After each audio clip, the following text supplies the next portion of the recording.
Kita mulai dengan melihat bagaimana dunia berubah dari rapat membosankan jadi kekacauan total. Di atas atap gedung, sang protagonis misterius, kita bertanya-tanya, apa orang akan bersorak atau justru menghujat niat bunuh dirinya? Menjulang tinggi di tengah kota, menara raksasa itu memancarkan aura iblis kelas atas yang sangat mencekam. Sambil tersenyum miring, dia terlihat terlalu santai menghadapi permainan hidup mati melawan para iblis ini. Wajahnya terungkap dan dia menganggap kiamat ini hanyalah sebuah permainan yang seru. Cerita berlanjut ke 1 tahun lalu saat dungeon mulai muncul secara acak di seluruh dunia. Dari dalam dungeon tersebut, keluar monster yang menertawakan senjata modern dan menjerumuskan dunia ke dalam anarki total. Dan kejutan besarnya kiamat ini ternyata adalah salinan persis dari game daring populer untuk melawan balik. Orang-orang mulai bangkit menjadi pemain, mendapatkan kelas layaknya di dalam game sungguhan. Para pahlawan ini membentuk guild dan memakai job class mereka untuk melawan balik dengan efektif. Kita sampai ke penyerbuan saat ini melawan iblis kelas atas bernama Balthazar yang sangat mengerikan. Tim dari Guild Platinum memutuskan strategi nekat serang bersamaan. Make-up mereka sudah berhayal soal kenaikan peringkat dan pesta barbeku kemenangan. Sang warrior menyerbu maju dengan tombak, sementara Maki meluncurkan bola api raksasa ke arah iblis itu. Tapi sang bos iblis menghentikan serangan pamungkas mereka dengan satu tangan tanpa usaha sedikit pun. Barbeku kemenangan resmi dibatalkan saat ledakan energi ungu iblis itu mengarah tepat padanya. Serangannya telak, menghancurkan lini depan dan membuat para pemain terpental ke segala arah. Tidak ada promosi jabatan buat mereka hari ini. 2 pemain terkuat mereka langsung tumbang seketika. Sang ketua guild pun syok berat menyadari mereka habis disapu hanya dalam 1 serangan. Balthazar menatap ke bawah, memutuskan lebih seru bermain dengan mangsanya daripada langsung membunuh mereka. Balthazar belum selesai, dia santai merapal mantra lain dengan centikan jarinya saja. Tiba-tiba, ketua guild itu terjebak di neraka vulkanik dan kebingungan setengah mati, berdiri di atas tebing yang runtuh. Dia jelas panik dengan tempat liburan baru yang sangat tidak mengenakkan ini. Iblis itu muncul 10 kali lipat ukurannya untuk menyampaikan pidato klasik tentang kebodohan manusia. Monolog internal warrior kita benar-benar menyalakan tombol panik. Ini jelas kekalahan total. Tapi tiba-tiba seorang pemain misterius muncul sambil bersenandung kecil. Dia memuji ilusi Balthazar seolah memberikan rating bintang 5 untuk trik mentalnya. Sambil membetulkan, topinya kepercayaan diri orang ini entah sangat legendaris atau malah bunuh diri. Balthazar kaget bukan main, ada serangga kecil yang bisa melihat tembus ilusi hebatnya. Dengan satu jentikan, ilusi itu hancur dan mereka semua kembali ke ruang tahta. Permainan mental sudah berakhir. Ketua guild itu masih gemetar, keringat dingin bercucuran karena tekanan mental yang luar biasa. Dia akhirnya melihat orang asing ini heran bagaimana dia bisa teleportasi masuk ke ruang bos. Sementara itu, cowok kita asik mengamati jarahan, menganggap sarang iblis seperti toko barang antik. Dia bahkan mulai menyentuh dekorasi, penasaran apa dia bisa memainkan mainan tingkat tinggi iblis itu. Pencarian hartanya terhenti saat dia merasakan lonjakan energi iblis yang sangat masif di dekatnya. Wah, gawat. Ternyata itu bola kegelapan yang berdenyut sumber kekuatan iblis yang terletak di atas pedestal. Dasar prajurit, dia marah besar. Nyuruh anak ini berhenti santai di dungeon level 200. Si bocah cuma miringin topinya, senyum tipis. Prinsipnya sih simpel banget. Semakin kacau situasinya, makin seru buat dimainin. Balthazar langsung pamer kekuatan ngeremehin manusia lemah ini biar makin terhibur. Biar makin panas, dia manggil letusan gunung berapi buat ngebakar semuanya. Gunung berapi Balthazar bikin bumi hangus. Tapi si prajurit malah bilang cuma agak gerah. Wah, kamu dan aku pasti mikir ini gila. Tapi lihat deh apa yang terjadi selanjutnya. Si bocah malah santai banget lagi bedah trik sulap si iblis. Dia pungut puing, ngejelasin kalau gunung itu cuma ilusi. Aslinya cuma serangan batu biasa. Balik ke ruang tahta, si anak mastiin Balthazar emang maksa mereka lihat trik palsu. Sambil senyum, dia bongkar sumber kekuatan iblis itu, ternyata peninggalan level tinggi. Si Raja Iblis beneran emosi, gara-gara bocah ini bongkar semua gimitnya. Balthazar udah muak, dia kumpulin energi raksasa buat musnahin mereka semua. Si bocah cuma nyengir. Dia mutusin kalau iblis mau main, dia siap ladenin sampai habis. Skill, playful, spirit. aktif. Dia mau lihat seberapa kuat mainan si iblis. Tiba-tiba, ruangan penuh cloning dirinya tantang iblis buat nebak mana yang asli. Baltasar melongo. Manusia ini bukan cuma nahan serangan, dia malah ngebajak kekuatannya sendiri. Kalau kamu bingung gimana dia ngelakuinnya, tetap stay, ini bagian paling gokil. Bola energi ungu raksasa muncul siap melenyapkan semua tiruan itu sekaligus. Iblis itu nembakin beam besar serangan pembersih layar buat nuntasin permainan konyol ini. Serangan itu kena semua, cloning hancur berkeping-keping.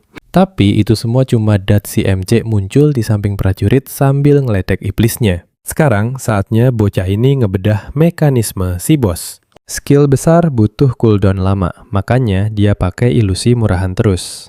Baltasar naik pitam gara-gara dipermaluin sama manusia lemah kayak dia. Pas si prajurit siap buat nebas. Si bocah malah santai bilang dia lupa bawa senjata. Tanpa nunggu jawaban, dia pinjam tombak prajurit yang tiba-tiba nyala terang. Skill mimik miliknya langsung bikin salinan sempurna tombak itu. Lalu dia aktifin God Dice skill buat ngacak efek keberuntungan. Dadu emas muter ngunci kekuatan buat ngebuff serangan berikutnya. Tombak tiruan di tangan dia ancang-ancang lempar dengan akurasi mematikan. Dia kasih peringatan sopan ke iblis sebelum nyerang. Baik banget kan dia? Tombak itu melesat cepat, dilingkupi kekuatan curian yang ngeri banget. Tembus pertahanan sihir Baltasar tanpa hambatan sedikit pun. Iblis itu tertusuk pas di dada beneran. Nggak nyangka bakal kena serang. Baltasar lihat ke bawah, nggak percaya. Marah banget, kalah gara-gara trik simpel. Kamu bisa bayangin nggak, iblis sekuat itu kalah cuma gara-gara satu trik psikologis. Bocah itu senyum miring, bilang, pertarungan ilusi tadi lumayan menghibur. Si prajurit bengong, sadar kalau anak ini bukan main-main dari tadi. Dia solo bos sekuat itu. Si prajurit mikir keras, job class apa yang bisa bikin bocah ini jadi overpower gini? Jawabannya ada di layar status, dan kamu dan aku pasti bakal kaget, Chester. Pejuang ini bahkan belum pernah dengar kelas kayak gitu. Dan kayaknya itu poin utamanya. Terus kita balik ke masa lalu.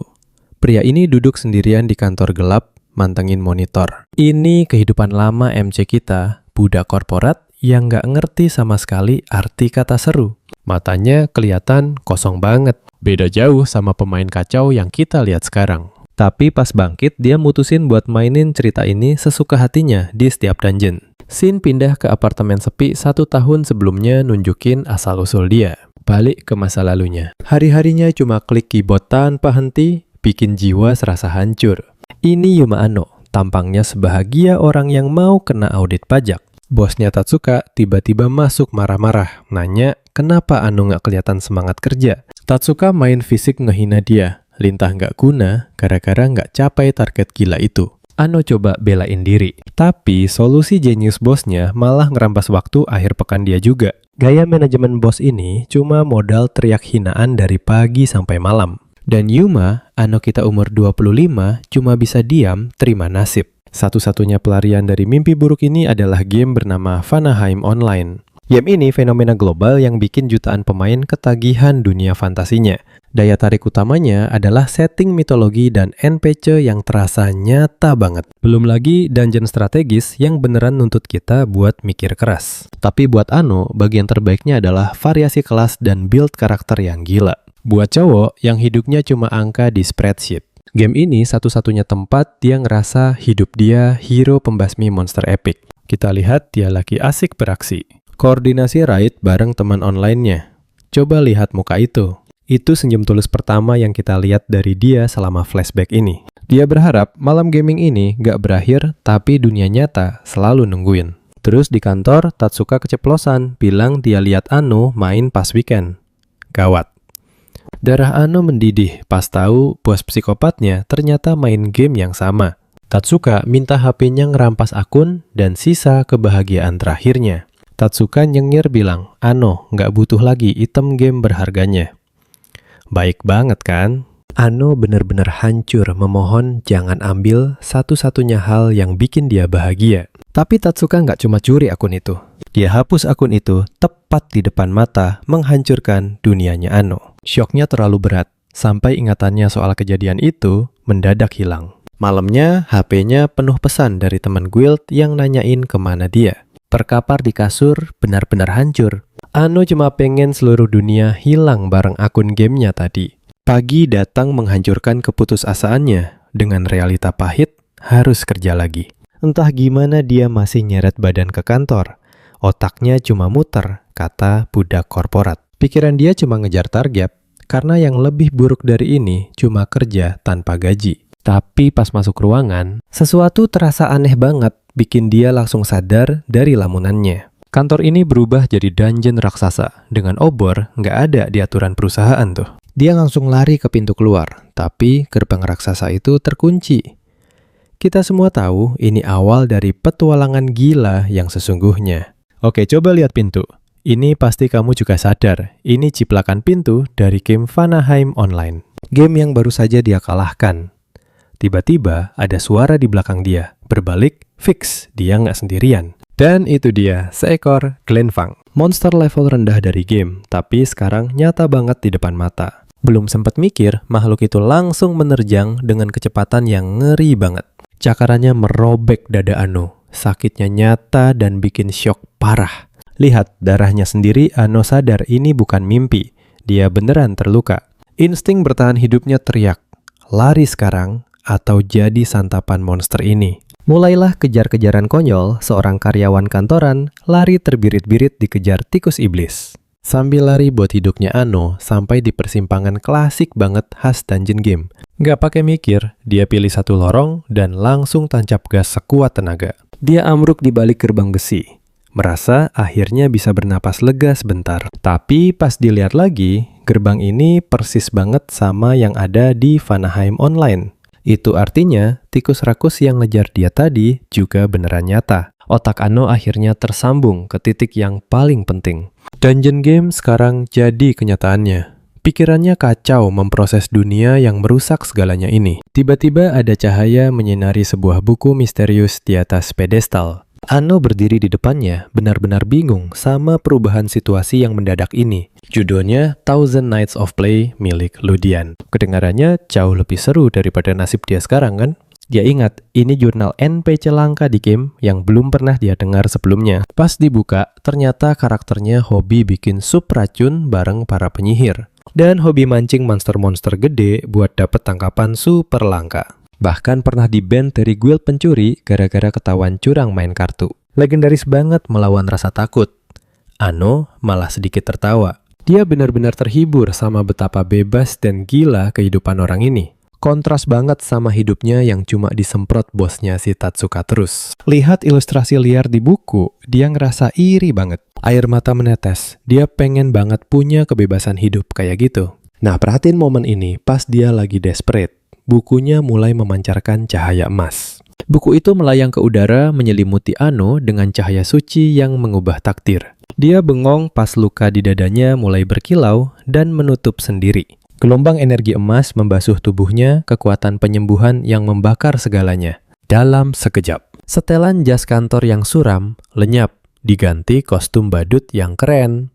Mata Ano terbelalak sadar. Dia bukan karyawan lagi, dia sekarang seorang pemain. Statusnya muncul nunjukin kelas jester dengan skill yang benar-benar kacau. Pas lagi loading info itu, gerbang di belakangnya mulai bergetar hebat. Dan tentu saja si tikus kecil tadi berhasil ngelacak dia sampai sini. Sebagai pemain, dia sadar sekarang bisa melawan balik.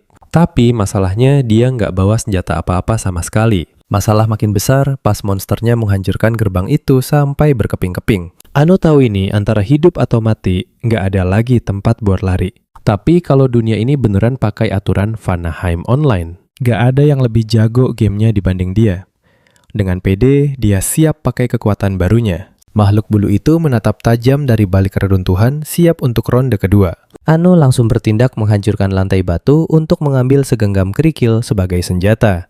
Dia mulai bersiap dan melempar kerikil kecil ke arah monster yang menyeruduk. Sebuah langkah pembuka yang sungguh konyol. Glenfang itu menerjang maju benar-benar tidak terkesan dengan pertahanan kerikilnya. Tiba-tiba, duri batu tajam mencuat dari tanah, melesat tepat di samping batu kecilnya. Ano tersenyum, sadar betul kalau kerikil kecil tidak akan memberikan luka berarti. Tapi dia masih punya banyak sisa di genggamannya dan sebuah rencana mulai terbentuk. Dia menghujani monster itu dengan sisa kerikilnya, dan semuanya telak mengenai titik kritis. Ano menyeringai saat monster itu ambruk. Bersyukur stat keberuntungannya yang gila benar-benar berguna. Layar statusnya mengkonfirmasi hal itu. Luck adalah stat utamanya membuat serangan kritikal hampir selalu terjadi.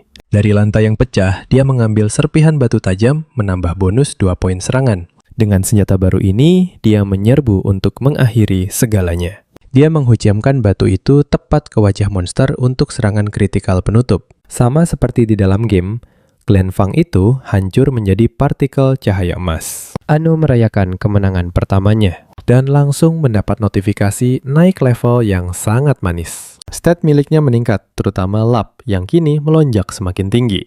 Merasakan kekuatan baru, dia akhirnya yakin bisa bertahan hidup di mimpi buruk ini. Sekarang tujuannya cuma satu, cari jalan keluar dan segera kabur dari kantor dungeon ini. Dia sadar satu-satunya jalan keluar adalah lewat portal bos di ujung lorong.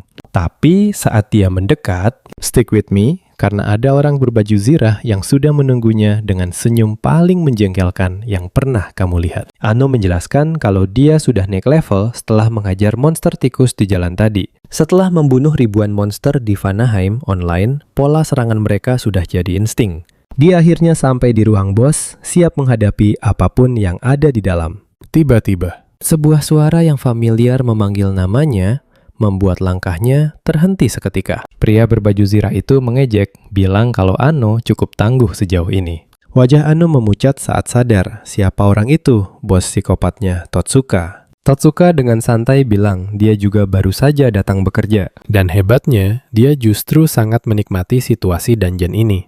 Dia sudah level 6, sombong sekali, memamerkan betapa mudahnya membantai monster lemah. Sekarang coba bayangkan, ini mimpi buruk dunia nyata. Ano ternyata mengikuti dia sampai ke dalam game. Lalu Totsuka memaparkan rencana jeniusnya. Ano disuruh jadi umpan, sementara dia yang akan menghabisi bosnya. Ano tentu saja bingung dengan kerjasama aneh ini, tapi bosnya malah mulai berceramah. Klasik saat atasan memberi perintah, budak korporat harus menurut. Dan untuk memastikan pesannya tersampaikan, Totsuka langsung menendang Ano masuk ke ruang bos.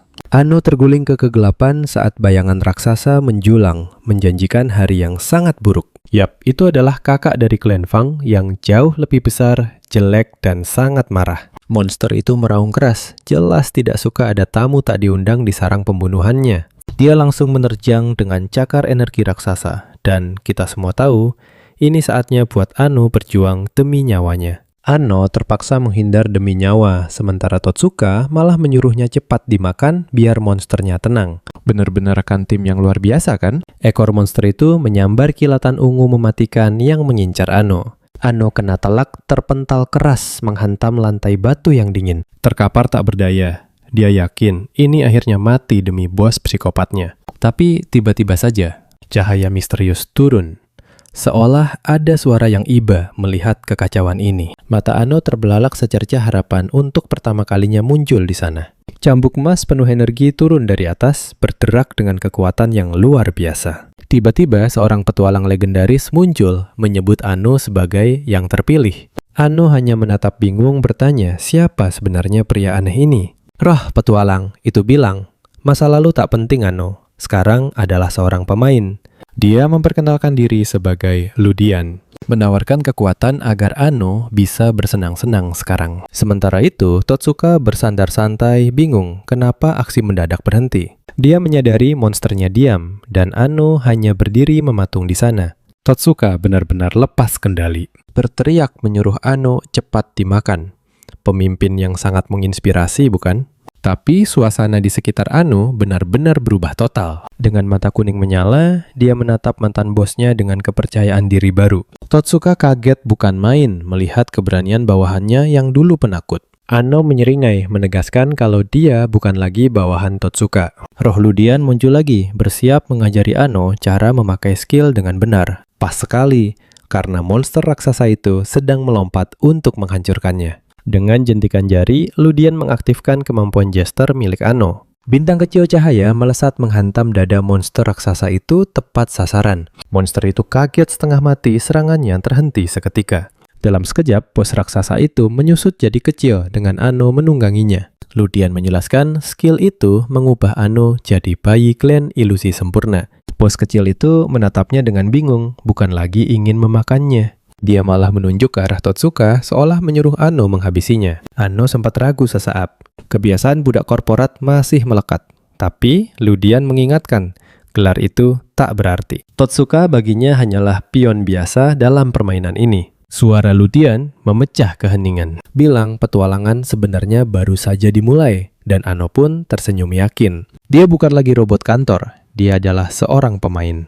Kakinya berpijak kuat pria yang terlahir kembali dengan sepatu sangat keren. Berbalik menghadapi penyiksanya, dia menyatakan akan hidup bebas mulai sekarang.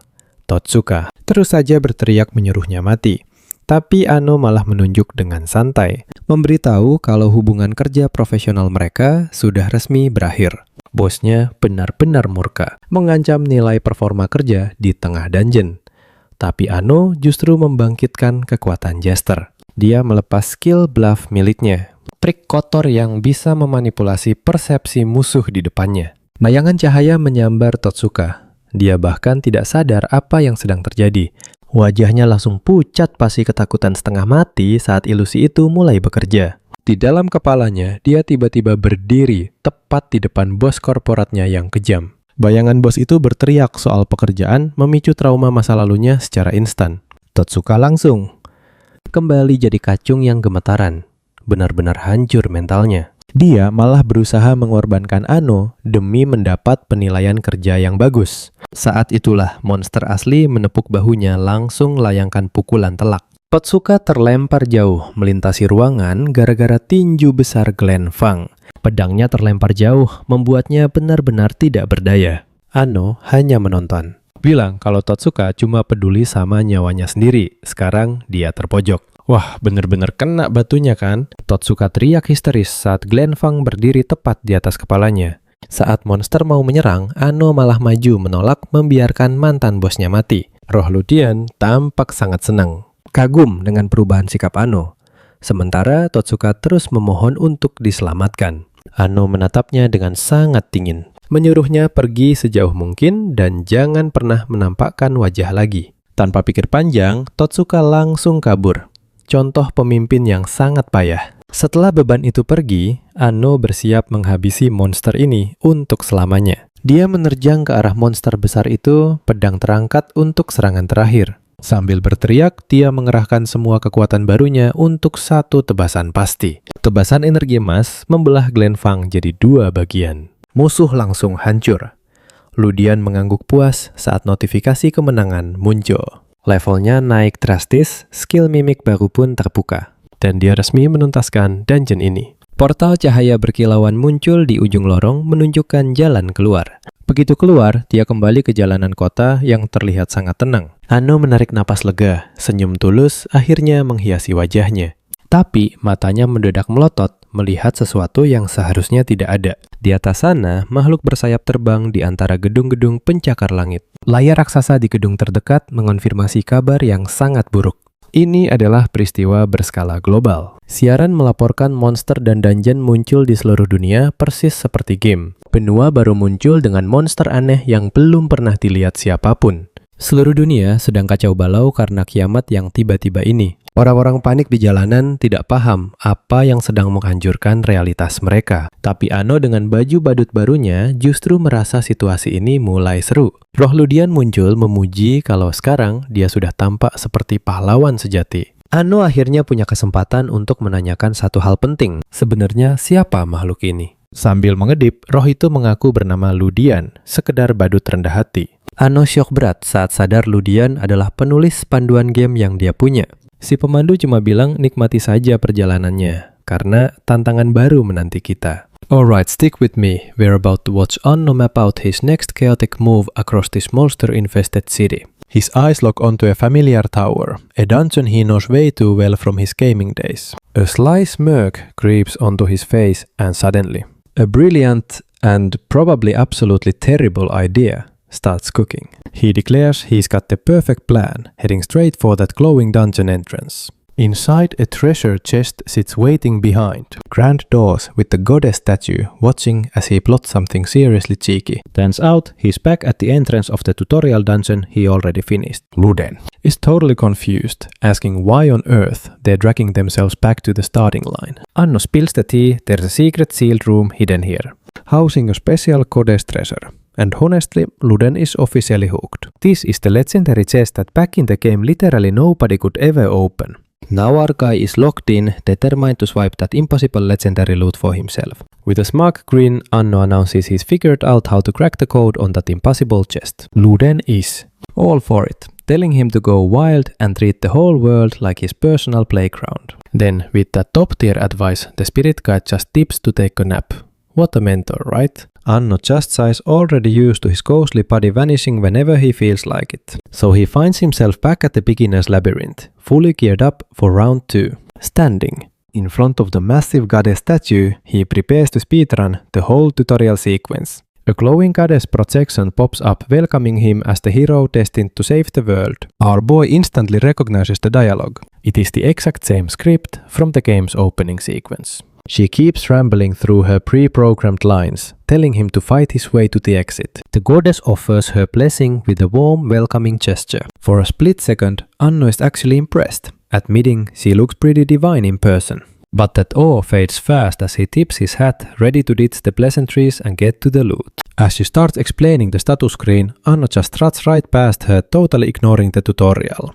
Visibly annoyed, she asks him to at least pretend to listen to her instructions. Trying to force him back on script, she tells him to open the chest, only to see he's already done it. He pulls out another basic copper sword, complaining about the trash loot while she demands some actual gratitude. Suddenly, a tutorial monster spawns, but the goddess doesn't even blink. She just calmly announces that an enemy has appeared, like it's all part of the act. It's a tiny fire elemental, and she tells him to gear up for his first big fight. Anno just one-shots the thing without a second thought, leaving her wishing he'd at least struggled a bit. Now pay attention, because here's where the chaos truly kicks into high gear. Anno just stands there, ghosting her completely, because he has a much wilder plan in mind. With a firm grip on his blade, he prepares to absolutely break the game's logic.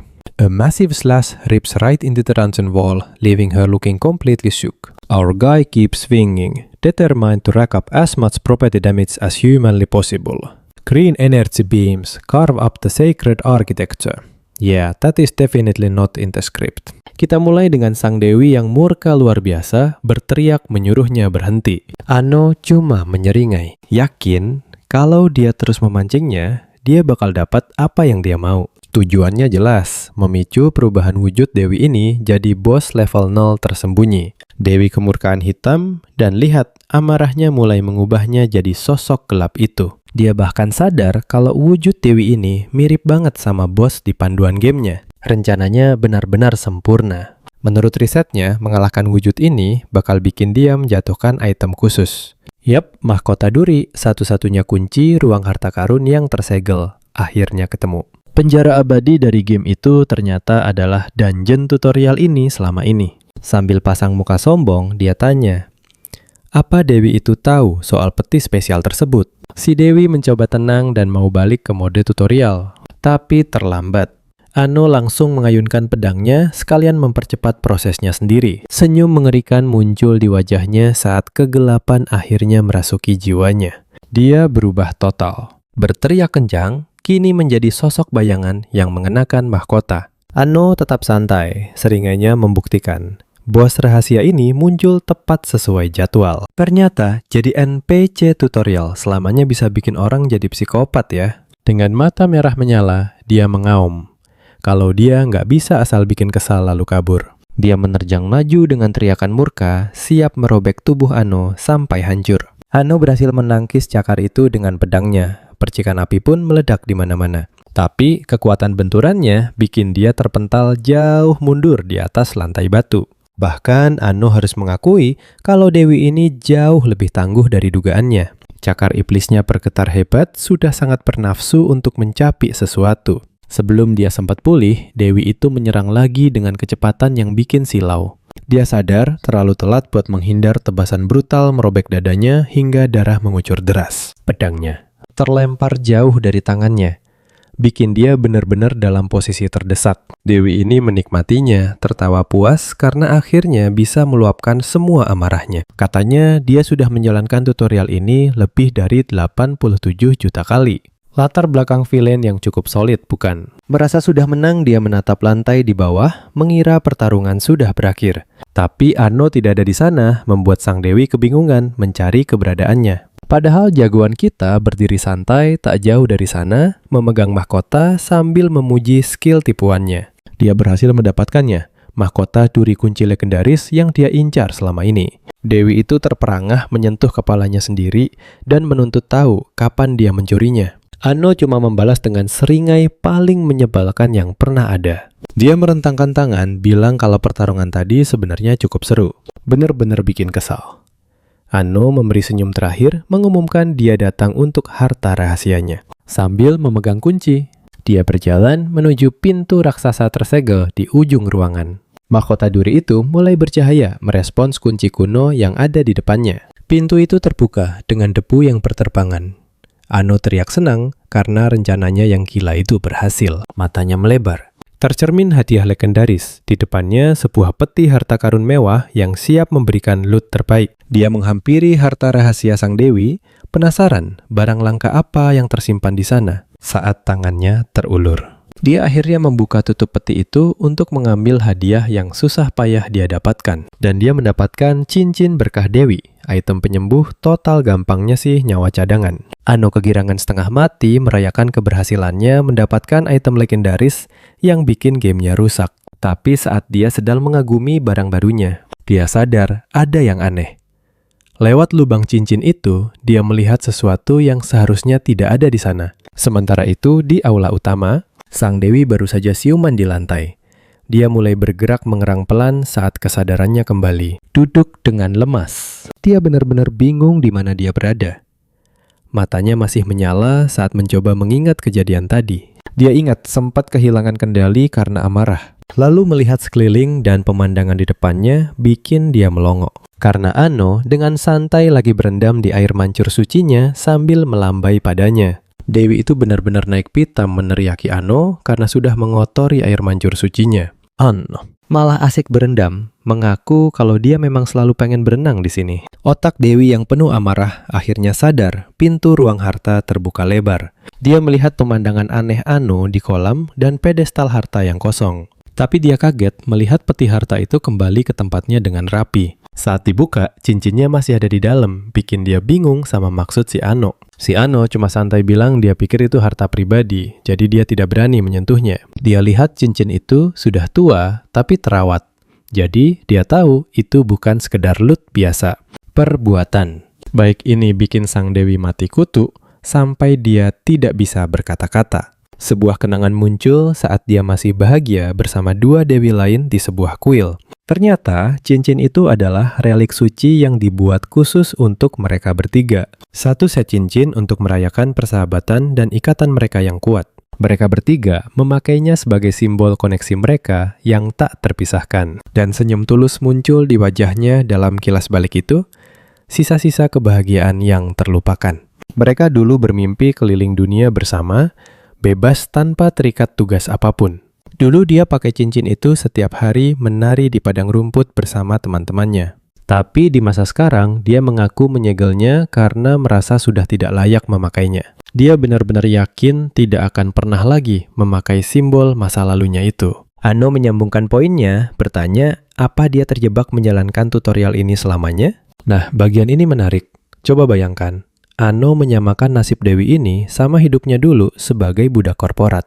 Dewi itu menatap Anno benar-benar syok karena kebaikan hati yang tiba-tiba ini. Anno yang masih berendam di air mancurnya bilang tidak masalah buat bersenang-senang sesekali. Bahkan dia mulai memberi ide menyarankan si Dewi buat bikin jalan rahasia atau sesekali menyelinap keluar. Anno cuma angkat bahu menyuruhnya buat melakukan apa saja demi memecah kebosanan itu. Dengan senyum ramah yang mengejutkan, dia bilang sang Dewi tidak harus terpenjara di tempat ini selamanya. Ide tentang kebebasan ini sepertinya memukul telak hati sang NPC abadi yang kini tertegun. Senyum tulus akhirnya muncul dan dia diam-diam setuju dengan perkataan Ano. Dan dalam plot twist yang gila, dia malah memberikan cincin yang susah payah ingin diambil Ano itu. Dia benar-benar bingung saat cewek itu menaruh barang berharga ke tangannya dan memaksa dia menerimanya. Dengan wajah teduh, dia berterima kasih karena Ano membantunya mengingat sesuatu yang sangat penting. Setelah bersiap, Ano berjanji akan kembali mengunjunginya suatu hari nanti. Cewek itu memperingatkan soal musuh di luar. Membuat Ano mikir, kenapa dunia jadi kacau begini? Sambil menatap pintu raksasa, dia mengaku dia pun tidak punya ide sama sekali. Ternyata dia cuma dengar suara misterius, lalu terbangun. Di sini terjebak dalam game seperti Ano. Ano kaget mendengarnya. Satu lagi teka-teki gila di dunia yang aneh ini. Putuskan buat jalani saja, dia bakal coba nikmati hidup baru ini untuk sekarang. Terinspirasi sikap santainya, si cewek tersenyum dan setuju buat melakukan hal yang sama. Beberapa hari kemudian, party hero baru datang dan kaget lihat pintu masuknya dihias ulang. Bukannya sang dewi yang ada, cuma papan tulis tangan kalau dia lagi keluar dan bakal balik nanti benar-benar profesional. Pemain baru ini bingung setengah mati, tutorial macam apa yang sebenarnya mereka mainkan. Keluar dari tutorial Ano, berpose keren sementara roh pemandunya melayang santai di dekatnya. Dia tanya ke si roh, langkah besar apa yang harus dia ambil di dunia ini? Layar raksasa baru saja memberinya sebuah ide brilian. Benua misterius baru yang penuh dengan dungeon menanti untuk dijelajahi. Bayangan petualangan baru bikin semangat kita ini benar-benar meledak-ledak. Pemandunya menyemangati dia untuk menjelajahi dunia baru ini sampai batas maksimal. Dengan senyum pede, Ano siap memulai perjalanan agung dan melihat apa yang ada di luar sana. Tapi tepat saat dia mau berangkat, getaran di saku membuatnya berhenti total. Telepon dari teman lama Suwa yang jelas-jelas tidak ada dalam jadwal hari ini. Suara di seberang terdengar panik dan minta tolong, bikin Ano langsung waspada. Setelah diangkat, dia sadar temannya terjebak di dungeon pemula yang seharusnya gampang. Suwa benar-benar ketakutan. Dia yakin banget nyawanya bakal melayang saat itu juga. Tanpa pikir panjang, Ano langsung lari. Janji bakal segera datang membantu. Dia ingat Suwa itu pemain papan atas yang jago banget di game VR lama mereka. Harusnya pro seperti dia tidak mungkin terjebak di zona pemula kan? Wajah muram terlihat di muka Ano saat dia lari bingung apa yang sebenarnya terjadi. Sementara itu, Suwa benar-benar berantakan. Nangis sambil pegang ponsel sekuat tenaga. Ano masuk ke portal merah yang berputar. Fix banget, dungeon ini sudah rusak. Di dalam dia tahu monster di area level rendah tidak seharusnya sekuat ini. Yang bikin dia heran, kenapa temennya yang pro itu bisa kesulitan sampai segitunya. Dia bilang ke pemandunya tidak ada waktu untuk dibuang. Temannya dalam bahaya dan butuh bantuan dia sekarang juga. Pemandunya malah ceramah soal persahabatan, padahal bukan saatnya buat begituan. Ano menemukan Suwa meringkuk di pojokan benar-benar tidak peduli dengan nasihat si roh. Kita pasti mikir, gimana bisa teman gamer pro-nya sampai jadi selemah ini? Dia akhirnya melihat Suwa, lalu berteriak memanggilnya di dalam gua merah yang seram itu. Ano lari menghampiri mengecek keadaan Suwa yang wajahnya pucat seperti lihat hantu. Suwa lega banget lihat Ano, sementara Ano menuntut penjelasan apa yang terjadi di sini. Temennya ngaku, dia pikir dungeon pemula itu gampang, malah jadi bencana besar. Ano mencoba berpikir logis, apa mungkin ada bos rahasia yang muncul? Tapi Suwa cuma menggeleng memegang lengannya seolah ada sesuatu yang salah. Ano benar-benar buntu karena cuma itu penjelasan yang masuk akal. Biar kita nggak buang waktu.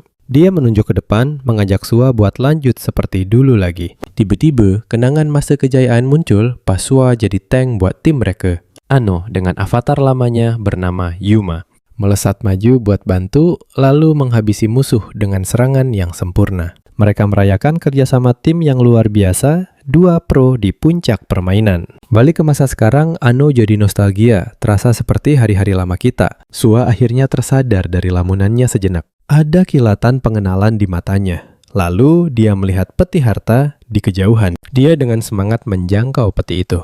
Berharap dapat loot bagus, tapi cuma dapat pedang panjang +1. Waduh, jangan dihabisin semua ya hadiahnya. Ano berusaha memuji pedang payah itu, bilang semua bisa jadi hebat kalau di-upgrade. Sua memegang hadiah barunya, ada harapan di matanya kalau dia bisa bertarung. Temannya menganggap si salut itu cuma sampah. Tapi Ano malah girang memungut pasir tembaga, bikin Sua bingung total melihatnya. Tapi sesi looting mereka terhenti pas tangan monster raksasa muncul di belakang. Sesosok iblis bertanduk kecil muncul, dan Sua langsung balik ke mode ketakutan setengah mati. Ano malah santai banget, langsung menghabisi monster itu dalam sekali tebas. Dia menoleh ke temannya, heran. Kenapa pro gamer ini jadi lemah banget? Ano sadar ada yang salah, ini bukan Sua yang dia kenal dulu. Mereka akhirnya sampai di depan ruangan bos. Rintangan terakhir. Ano mencoba memberi semangat, tapi cuma dibalas jawaban lemas.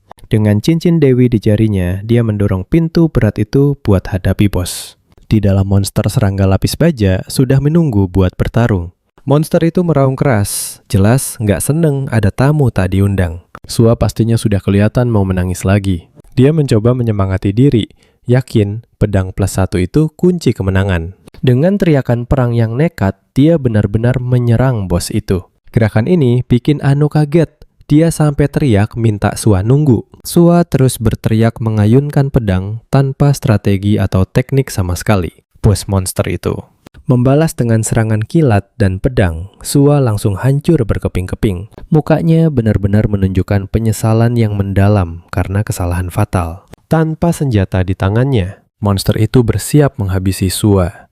Ano berteriak memperingatkan temannya. Tapi Ano langsung melesat di detik terakhir menangkis serangan bak seorang pro. Dia mendarat di antara Sua dan monster, memastikan temannya masih hidup. Sua cuma bisa terdiam, pasrah, yakin dia bakal mati tanpa pedangnya. Sambil bersimpuh, apa yang akan terjadi selanjutnya sungguh tak terduga. Ano mencoba menyadarkan temannya, tapi Sua malah berteriak ketakutan setengah mati.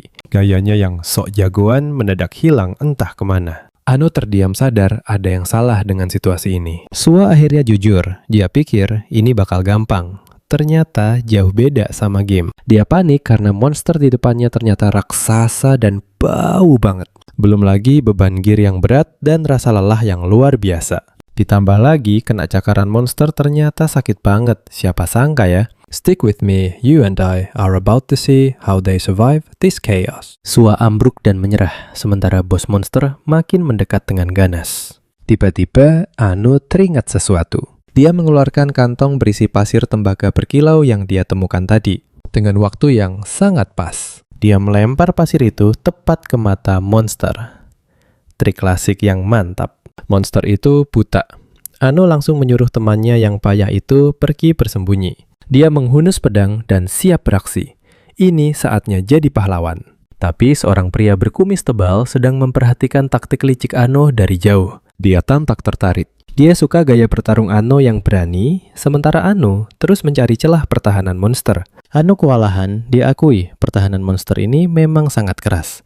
Pedang tembaga miliknya bahkan tidak bisa menggores kulit monster itu sedikit pun. Sekarang perhatikan baik-baik karena disinilah semuanya jadi sangat menarik. Si pria berkumis penasaran bagaimana cara Ano bisa menembus pertahanan itu. Ano menganalisis bos monster itu memperhatikan cangkang tebal dan capit tajamnya. Lalu sebuah ide brilian muncul saat dia melirik cincin di jarinya. Dia melompat kembali ke medan perang untuk mencoba skill baru. Sua malah makin histeris teriak-teriak kalau mendekat itu cari mati. Ano menyuruhnya diam dan menonton saat dia mengalirkan energi ke cincin Dewi. Tangannya bercahaya, dia menyentuh capit monster itu secara langsung. Dia menyeringai dan mengaktifkan kartu as miliknya, skill bernama Mimic. Skill ini memungkinkannya meniru kekuatan lawan. Adil banget bukan? Kamu pasti setuju logika Ano ini jenius banget kan? Kalau pedang tidak mempan, ya pakai saja senjata monster itu untuk menghajarnya. Dalam kilatan cahaya, lengan Ano berubah menjadi capit raksasa yang mematikan. Si bos monster terpaku kaget melihat trik tiruan ini. Ano bersiap, dia akan memberi pelajaran lewat kekuatan milik monster itu sendiri. Dia menghujamkan capit itu tepat ke dada monster. Serangan brutal cangkang keras hancur titik lemah monster itu, akhirnya kena sasaran. Tapi sayangnya, skill ini cuma bertahan 15 detik saja. Durasi yang sangat singkat buat kekuatan sekeren ini. Monster itu merintih kesakitan, terhuyung mundur, tapi belum tumbang. Ano tahu dia cuma butuh satu serangan lagi di dada terbuka itu untuk menang. Lengan capitnya menghilang. Dia kembali memegang pedang melawan monster yang makin marah. Dengan teriakan terakhir, dia menerjang untuk serangan hidup dan mati. Darah muncrat di mana-mana. Tebasan pamungkasnya tepat mengenai kepala monster itu. Sua cuma bisa bengong dari pinggir. Dan ya, kita semua baru saja menyaksikan aksi yang gila banget. Otak dia benar-benar korslet gara-gara syok berat. Di sisi lain, pria berkumis itu kagum sampai mau turun tangan bantu. Tubuh monster ini mulai retak dan lenyap jadi cahaya, tandanya pertarungan berakhir. Pria itu sadar, Ano sudah kuasai gaya bertarung badut. Kita lihat nih, si Ano kasih senyum licik, bangga banget sama aksinya. Hadiahnya gila, level naik drastis, plus skill baru bernama Playful Spirit. Baru saja selesai, mereka langsung diteleportasi keluar Tengen balik ke kota. Ano meregangkan otot menghirup udara, sementara Sua lega bisa selamat. Coba buat nyemangatin temennya. Ano bahas masa depan, Sua malah mutusin buat berhenti saat itu juga. Pengumuman mendadak itu bikin Ano melongo. Otaknya nggak bisa proses omongan tadi. Dia nanya kenapa sambil ngingetin kalau mereka kan janji berjuang bareng. Ano flashback masa jaya, mereka ketawa, ingat saat jadi tim yang tak terkalahkan. Tapi di masa sekarang, Sua cuma pasang tampang datar kalau dia masih ketakutan. Ya ampun, mana nih kekuatan persahabatan yang katanya hebat itu? Sua bersikeras pertarungan tadi, bukti dia sudah di luar batas dan nggak bisa lanjut. Ano cuma diam, nama temannya menggantung di udara penuh kekecewaan. Sua malah ngaku nonton Ano tarung itu seru, karena dia kelihatan seneng. Dia milih main game lain, sampai game lama online lagi beneran kabur dari realita. Setelah Ano menerima kenyataan itu, Sua tanya rencana apa yang bakal dibuat Ano setelah sendirian. Ano langsung semangat bahas eksplorasi benua baru, mode petualangnya sudah aktif total. Temennya ingat, area itu bahkan nggak ada di game asli. Tapi kemudian, ingat, ada poster lowongan buat tim survei. Langsung deh, poster itu muncul di kepala Ano. Quest baru pun terbuka. Sua malah jadi semangat, nyuruh Ano gas terus. Tapi jangan sampai mati konyol. Si Ano cuma kasih senyum, yakin gak gentar sama tantangan di depan. Lewat tos perpisahan, mereka sepakat buat jalan masing-masing dulu. Sua melambai terakhir kali resmi logout dari petualangan dunia nyata ini. Kemudian, Ano buka artikel soal pemerintah yang merekrut tim eksplorasi benua baru. Ternyata, guild besar kayak Soaring Hawk sudah pada daftar semua. Bahkan guild dukungan pemerintah saja rebutan tempat. Persaingannya bakal brutal banget. Dia nemu syarat utamanya. Harus level 15 ke atas. Jadi, waktunya grinding gila-gilaan. Ano sadar dia butuh gear dewa biar bisa bertahan di ujian nanti. Solusinya gampang, cari dungeon harta buat leveling sekaligus farming loot. Ano sadar batas, daftar cuma 2 hari lagi, jadi harus gerak cepat. Sementara itu, di menara perusahaan yang super gede, rapat rahasia lagi jalan. Ini markas Takaju Corporation, nama yang bakal penting banget. Di dalam sana, para anggota guild lagi antre buat review performa yang mencekam. Bosnya Takaju Soya mau umumkan 2 kontributor terendah buat dipermalukan. Papan peringkat muncul rasa cemas di ruangan itu kerasa banget. Dia langsung pecat 2 orang itu di tempat gila kan? Tendang mereka keluar dari guild dan perusahaan sekarang juga. Keduanya benar-benar shock, bingung harus bertahan hidup pakai cara apa lagi. Takaju dengan dingin bilang performa mereka sampah dan antrean pengganti sudah panjang. Baginya, kalau tidak bisa berkontribusi, kamu itu cuma sampah tak berguna. Bos idaman banget ya. Bayangin, kalau kamu punya atasan kayak gini, siap-siap saja mentalmu. Demi masuk ke tim survei benua baru. Mereka harus habis-habisan di penjarahan ruang harta berikutnya. Seorang wanita berambut pirang meremas kertasnya. Sadar, dia cuma lolos di posisi ketiga. Dia benar-benar murka karena setelah mengorbankan waktu tidur, dia masih bukan nomor 1. Dengan tatapan penuh intensitas. Dia bersumpah untuk memacu dirinya lebih keras lagi lain kali. Takaju sementara itu sedang sibuk dengan monolog villain klasik soal menguasai keadaan kacau ini. Semua demi cita-cita besar yang ingin dia capai. Tentu saja alasan klise. Kembali ke Ano, dia sedang mengecek ponselnya, membaca profil pria itu. Seorang ranker top sekaligus CEO. Artikel ini menyebut Takaju sudah memimpin guild menjadikannya pemain besar di dunia baru ini. Dengan set 2 barunya. Ano melangkah menuju cahaya terang, siap untuk mulai melakukan grinding. Anos masuk ke ruang harta, terkejut melihat tempat itu ternyata tidak terlalu rusuh. Matanya langsung tertuju pada musuh yang berjalan sempoyongan di lorong. Dan ternyata itu zombie pemburu harta mob klasik yang bikin kesel. Dia tahu satu-satunya cara menghabisi mereka secara permanen adalah dengan menghancurkan kepalanya. Tiba-tiba sebuah peluru menembus tengkorak zombie melakukan tugasnya dengan sempurna. Tembakan ini datang dari wanita pirang dari Guild Takachu tadi, tampak sangat tenang. Setelah satu lagi tumbang, dia sudah memindai target lain untuk memenuhi kuotanya. Tapi Anos melihat zombie yang menyelinap tepat di belakangnya dan berteriak memberi peringatan. Sekarang perhatikan, ini langkah Anos benar-benar gila, jangan sampai kedip. Intervensi mendadak ini benar-benar membuatnya terkejut. Mendarat dengan mulus, jagoan kita cuma bertanya, apakah dia baik-baik saja setelah kejadian tadi? Responsnya malah penuh amarah, menuduhnya mencuri kill saat pekerjaannya sedang dipertaruhkan. Anos benar-benar bingung, dibuatnya seperti, "Permisi, aku cuma mau menyelamatkanmu." Cek status, cepat memastikan dia dari Guild Soaring Hawks of the Sky, yang menjelaskan tekanan itu. Namanya Natsum Nijika, dan dia terlihat seperti mau meledak. Natsum semakin menjadi, "Bersikeras, dia jangan ikut campur, karena penilaian kinerjanya tergantung pada ini." Dia mencoba menjelaskan, dia tidak mencuri, hanya mencegahnya dari terkoyak.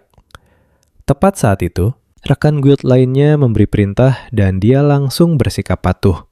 Kamu lihat itu, rasanya menyedihkan banget. Mereka menganggap petualangan ini cuma sebagai pekerjaan kantoran. Roh kecil muncul bertanya, apa dia juga punya tenggat waktu?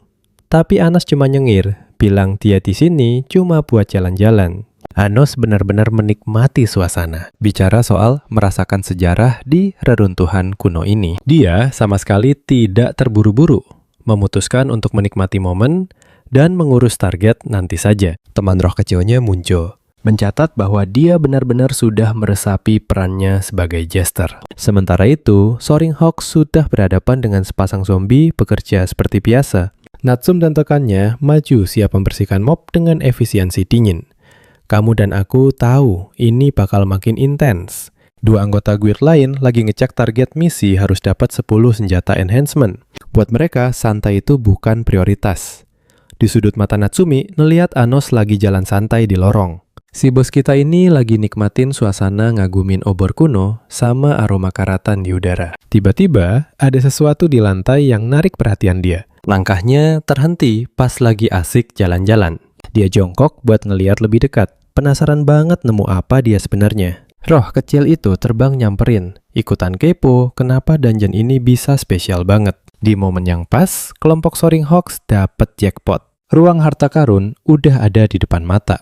Tanpa babi bu, mereka langsung ngeluting ngambil senjata standar +1 dari peti. Salah satu orang buka tong ngarep dapat barang yang nggak ngebosenin. Tapi yang keluar malah belati bengkok. Aneh. Kecewa banget rasanya. Bilang barang rongsop, dia langsung ngelempar. Belati itu kayak sampah. Anos langsung nyamber dan nangkep belati itu di udara.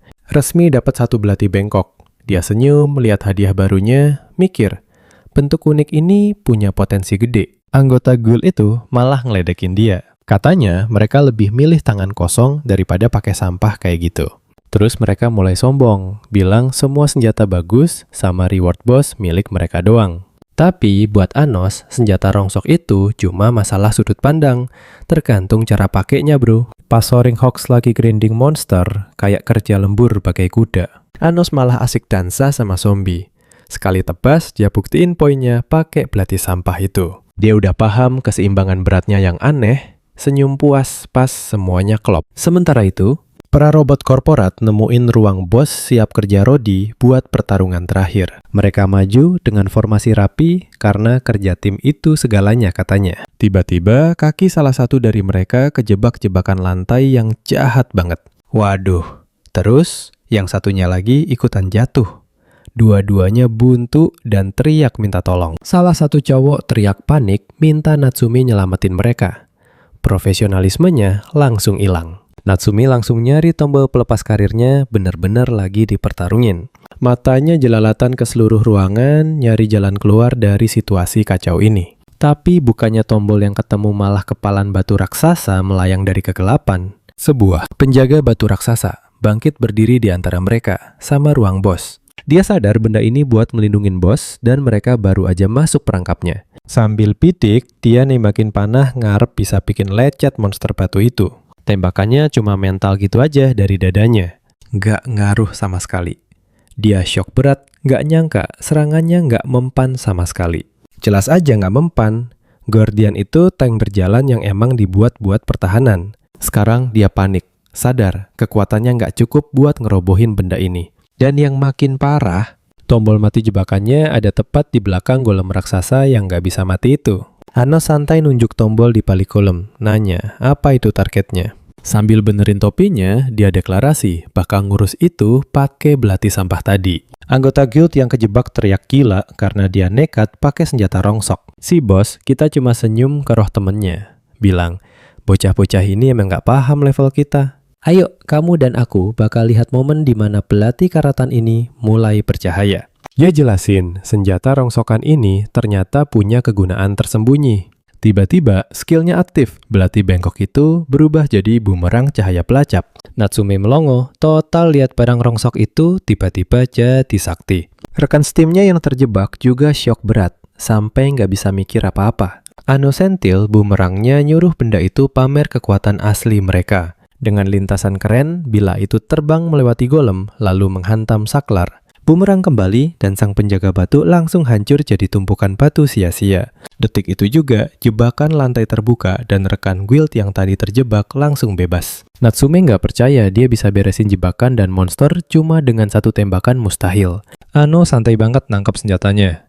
Katanya sih, dia emang udah curiga bakal ada jebakan. Dia emang teliti banget perhatiin sekitar. Beda banget sama para budak korporat itu. Sambil nyengir lebar. Dia bilang, barang rongsok pun berhak tampil keren. Sekarang tinggal posnya aja. Dua anggota guild yang tadi bebas malah rebahan di lantai dengan kondisi mental hancur. Natsume lari ke pasangannya yang marah banget karena gagal selangkah lagi dari tujuan. Dia gebrak tanah, sadar kalau misi gagal, mereka bakal dipecat. Cowok malang ini stres berat mikirin gak punya tempat tujuan lain setelah ini. Rekannya yang cedera masih ngotot mau mengejar kuota asal bosnya bisa dikalahin.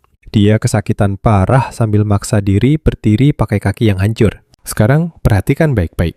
Natsume langsung nyuruh dia berhenti karena mustahil bisa bertarung dalam kondisi gitu. Dengan wajah serius, dia mutusin kalau emang harus gitu, dia bakal maju sendirian. Dia janji bakal hajar bosnya sendirian demi kesuksesan misi ini. Rekannya pasrah dan bilang kalau mereka ngandalin dia buat beresin semua kesalahan ini. Natsume berdiri tegak bersumpah bakal wujudin ideal mereka apapun risikonya. Ano cuma nonton drama loyalitas korporat ini dari kejauhan. Dia mungut perangkap. Yang dibuang tadi mikir kalau jebakannya kejam. Tapi nggak sampai bikin luka fatal. Dia nengok ke anggota guild itu nanya sebenarnya apa yang lagi mereka lakuin. Natsume langsung defensif, teriak kalau mereka lagi pertaruhkan nyawa di sini. Dia nyuruh Ano minggir karena dia punya tujuan super penting buat dicapai. Ano to the point nanya soal kuota mereka yang langsung dianggap kewajiban oleh Natsume. Ternyata mereka semua ngejar ideal mulia yang katanya jauh melampaui sekedar penilaian kinerja. Ini bikin Ano flashback ke zaman kerja kantor dulu, pas ada sesi ikrar ideal pagi. Natsume natap pintu bos bilang dia nggak boleh goyah karena Takajo kasih dia tujuan ini. Tujuan yang dimaksud adalah ideal untuk membangun dunia yang baru. Dia benar-benar kemakan omong kosong itu. Dia siap lawan bos sendirian dengan semua kekuatan yang dia punya. Ano baru ngeh soal guild Takajo di berita. Mikir apa mereka semua udah gila. Ingat zaman kerjanya, dulu loyalitas model begini cuma bikin orang kelihatan kayak mayat hidup. Terdengar bunyi kedebuk. Pintu ruang bos terbuka lebar, nampilin lorong penuh duri, yang isinya jebakan maut semua. Di ujung lorong, sang bos bangkit. Penjaga mekanis 4 tangan dikelilingi gada besi yang berayun. Coba lihat robot ini punya seringai seram seolah dia menikmati pekerjaannya banget. Ano langsung sadar, itu adalah penjaga harta, bot bertenaga sihir yang memburu siapapun penjarah. Artinya, mereka harus menghindari jebakan maut ini sambil melawan. Natsume langsung melompat tinggi untuk melepaskan tembakan. Fokusnya mantap, Dia membidik serangan yang menentukan. Tapi anak panahnya cuma memantul dari jirah, nggak ada lecet sedikit pun. Gada maut nyaris mengenainya. Dia mengeluh karena posisi tembaknya buruk. Dia pun berteriak minta tolong ke Ano, minta jurus andalan lagi. Tapi Ano bilang bumerangnya nggak berguna, karena jebakan bakal mengganggu jalurnya. Dia memutuskan buat pakai metode yang satunya. Tapi sebelumnya dia butuh celah untuk menyerang. Dengan jebakan yang terus menyala, dia nggak yakin rencananya bakal berhasil. Natsume mulai hilang sabar. Tapi sabar dulu, kamu dan aku bakal lihat rencana gila apa yang dia punya. Saat dia lengah, robot penjaga itu sudah mengintimidasi tepat di depannya. Ano mendorongnya di detik terakhir, menerima hantaman keras itu sendiri. Dia terjatuh ke lantai, syok berat melihat kekuatan serangan tadi. Penjaga itu berdiri diam, menatap ke bawah setelah menyingkirkan satu-satunya rekan Ano, membuat Natsume mengertakkan gigi. Sadar kalau sekarang cuma dia yang tersisa. Si robot bersiap untuk serangan pemungkas. Tapi, Ano mengendongnya di detik terakhir menghindari gada yang menghancurkan lantai. Natsume malah marah-marah karena Ano dianggap menghalangi dasar keras kepala. Dia masih saja meracau tentang idealisme yang tidak realistis itu. Ano dengan tenang menurunkannya, bilang biar dia saja yang beresin masalah ini. Lalu dia melempar belati ke dinding. Strategi berani melawan robot raksasa. Saat belati melesat melewati kepalanya, dia bilang itu celah yang dia butuhkan. Sekarang perhatikan baik-baik. Kamu dan aku bakal lihat gimana dia membalikan keadaan. Dengan Natsume di punggungnya, cowok kita ini melakukan retret taktis. Lari menjauh dari bos. Natsume panik, minta diturunkan biar bisa lanjut perang. Dia cuma bilang, tenang dan tonton saja. Karena Natsume nggak paham strategi catur 5 dimensi yang Ano mainkan. Mereka kabur keluar. Penjaga mekanik itu bengong, mungkin sistemnya lagi error. Natsume makin panik saat robot itu mengejar, tapi Ano bilang ini rencananya. Dia menjelaskan kalau penjaga itu diprogram untuk mengejar pencuri harta tanpa henti. Dengan senyum licik, dia memberi kode apa yang akan terjadi selanjutnya. Robot itu berjalan keluar ruangan dan langsung menginjak jebakan lantai. Natsume benar-benar kehilangan kata-kata. Melihat bos yang tak terkalahkan itu terjebak sama seperti rekan-rekannya tadi. Ternyata Ano sudah memodifikasi jebakan itu. Sebelumnya sungguh permainan yang jenius. Kamu lihat sendiri kan, dia benar-benar sudah selangkah lebih maju dari musuhnya. Ano meniringai, bilang, ini namanya mata dibalas mata. Jebakan dibalas jebakan. Dan benar saja, robot itu terjebak total. Seringai seramnya berubah jadi murka. Ano menunjuk sumber tenaga di mata persinar itu. Akhirnya Natsume setuju, sadar kalau mereka harus menyerang secara bersamaan. Penjaga yang terperangkap ini tidak mau kalah, bersiap meluncurkan serangan balik masif dengan tangannya. 2 sinar cahaya dahsyat melesat menyusuri koridor ke arah mereka. Keduanya berpencar menghindar dengan fokus penuh sebelum ledakan menghantam dinding. Tentu saja, roh pendampingnya langsung protes karena dia menghindar ke jalurnya. Prioritas kawan. Penjaga itu masih terjebak dan mencoba meraih mereka dari kejauhan. Tinju raksasanya menghantam lantai mengirimkan gelombang kejut tepat ke arah mereka. Lihat peluangnya, Ano berteriak sekarang. Belatinya bersinar terang, siap melesat kapan saja. Natsume menarik busurnya membidik target dengan senyum penuh percaya diri. Serangan sempurna panah dan bumerang menghantam mata penjaga itu telak. Penjaga itu akhirnya tumbang berasap dan hancur di depan duo pemenang ini. Ancaman usai. Ano mengusap keringat, sementara Natsume akhirnya bisa bernapas lega. Tapi roh kecil itu muncul bingung apakah kerjasama mereka luar biasa atau malah bencana. Notifikasi. Level naik muncul. Ano bersorak karena akhirnya lolos ke tim survei. Di tempat penjaga tadi, bola cahaya hijau muncul sebagai hadiah bos. Dia menatap jarahan yang melayang, penasaran hadiah apa yang mereka dapatkan. Jarahan ini muncul dan Ano sudah sangat antusias berharap ini barang langka. Itu rapier penembus sihir, senjata legendaris pengabaian pertahanan yang sempurna. Ano benar-benar senang menganggap keberuntungan badutnya akhirnya terbayar lunas. Natsume justru bereaksi beda, matanya membelalak dengan ide yang mendadak muncul. Ingat, misinya dia harus memeriksa peti di ruang bos untuk jarahan lainnya. Tanpa buang waktu, dia berlari ke ruang harta yang kini sudah aman. Dia segera menemukan peti itu dan membukanya, berharap ada barang untuk menyelamatkan pekerjaannya. Di dalamnya ada Morningstar, perlengkapan dasar, tapi tetap sangat fungsional. Memegang senjata itu dia lega, karena kuotanya akhirnya terpenuhi. Dia kembali ke Ano menawarkan ucapan terima kasih yang kaku. Hampir seperti robot setelah dibantu. Ano menyeringai, bertanya apa dia menikmati aksinya yang membuatnya terdiam. Rohnya muncul, membanggakan taktik mereka menggunakan jebakan untuk mengalahkan bos. Kalimat itu tentang keseruan pertempuran menyentuh perasaannya, membuat Natsume salah tingkah dan membuang muka. Ano berputar santai, menyarankan agar dia belajar untuk lebih rileks. Dia bilang, tidak apa-apa bersenang-senang. Konsep yang asing bagi Natsume.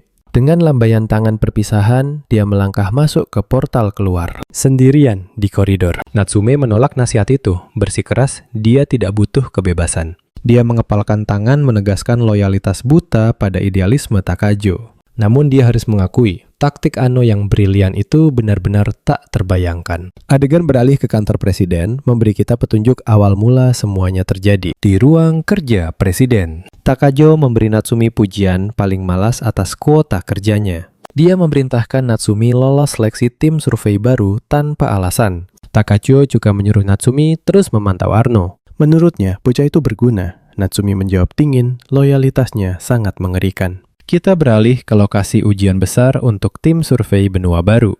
Arno ada di sana, sangat antusias menanti kesempatan besar bergabung. Seorang penyiar di mimbar tinggi resmi memulai ujian bagi para elit. Dunia sedang krisis. Dungeon bermunculan dan benua baru harus dijelajahi. Seorang petualang kecil tampak gugup mendengar peringatan penyiar soal bahaya di depan. Misi ini sangat berbahaya, jangan sampai ada masalah dengan penduduk lokal. Lewat megafon, dia bilang hanya 10 orang terbaik yang akan dipilih. Ujian ini terdiri dari 3 tahap. Tes tulis, tes pengumpulan, dan duel simulasi. Tapi, tes pertamanya kejutan. Semua orang harus segera membentuk tim berpasangan 2 orang. Arno benar-benar terkejut. Dia sendirian di tengah kerumunan orang asing. Pengatur waktu 5 menit muncul memaksa semua orang memilih dengan cepat. Hukuman gagal mencari partner adalah diskualifikasi instan tanpa kesempatan kedua. Tanpa membuang waktu, Arno mulai menerobos kerumunan untuk mencari siapa saja. Dia melihat petualang kecil tadi lalu menepuk pundaknya. Dengan senyum, memohon dia mengajak petualang itu untuk bekerja sama. Si petualang melihat profilnya, tahu dia kelas Chester, lalu menolak mentah-mentah. Arno mencoba mengajak prajurit lain, tapi dia langsung diabaikan begitu saja. Aduh, penolakan lagi. Sementara itu, pria pirang sombong sedang pamer di tengah kerumunan. Ego orang ini gila sekali. Dia mengusir orang yang bicara padanya. Dia mengeluarkan perangkat dan memindai profil Arno untuk dilihat semua orang. Si brengsek si mata kipe ini menertawakan kelas Chester Arno di depan umum. Waktu tinggal 1 menit, Arno berkeringat dingin. Dia mulai panik. Diskualifikasi sudah di depan mata, tapi dia juga tidak mau partner beban. Tiba-tiba, sebuah suara menawarkan kerjasama, sebuah penyelamat di detik akhir. Arno berbalik dan ternyata sosok itu adalah wajah yang sangat familiar. Ya, Natsumi memperkenalkan diri seolah mereka tidak hampir mati di dungeon. Mereka berdua lega akhirnya resmi jadi tim, tepat sebelum waktu habis. Ingin bersikap ramah, Arno menawarkan jabat tangan, berharap bisa memulai kerjasama dengan catatan yang baik. Tapi Natsumi berjalan melewatinya, mengabaikan tangan Arno dengan sangat dingin. Dia menegaskan tidak butuh teman dan hanya akan memanfaatkan Arno saja. Lalu dia berlari pergi, fokus sepenuhnya pada misi aneh dari bosnya. Tes pertama dimulai dan ternyata ini adalah ujian tertulis. Ayo kita mulai, kalian bakal lihat Ano lagi pusing 7 keliling ngerjain soal ujian. Mukanya udah kayak orang tertekan banget. Emang belajar bukan keahlian dia sih. Natsume ngelirik tatapannya tajam banget, seolah dia lagi mikir. Sial banget kenapa partner gue harus cowok bodoh kayak dia. Pengumuman hasil ujian keluar katanya yang peringkat 21 ke bawah langsung gugur. Ano keringat dingin berdoa, sementara Natsume udah siap-siap nerima kenyataan paling buruk. Ternyata mereka lolos di peringkat 19. Menang tipis, yang penting aman ya. Natsume kesal peringkatnya rendah, tapi Ano malah bilang soalnya nggak masuk akal sama sekali. Natsume langsung nyemprot. Katanya, itu kan cuma logika dasar yang gampang. Dan ya, Ano makin bengong. Beneran nggak nyambung sama omongan partnernya. Dia ngaku cuma asal pilih jawaban yang seru. Dasar genius aneh, ada-ada aja nih. Sementara itu peringkat pertama disabet pasangan jagoan Kirya Souma dan Shino Asahi. Semua mata tertuju ke mereka. Kelihatan banget aura petualang top di ujian ini. Natsume kenal banget. Mereka itu Crimson Bleed, duo terkenal yang udah punya banyak sponsor. Nah, dengerin baik-baik ya. Ini bagian yang bakal bikin kalian gregetan. Mereka kelihatan sombong banget karena sukses sapu bersih ujian bagian pertama tadi. Natsume langsung serius nanya ke Ano, apa dia siap taruhan nyawa buat ujian selanjutnya? Ano cuma senyum santai nyuruh Natsume buat nggak usah terlalu tegang begitu. Ujian berikutnya diumumin, disuruh cari barang di dalam gua waktu yang angker banget. Gua ini emang didesain buat bikin siapapun yang masuk jadi gampang tersesat.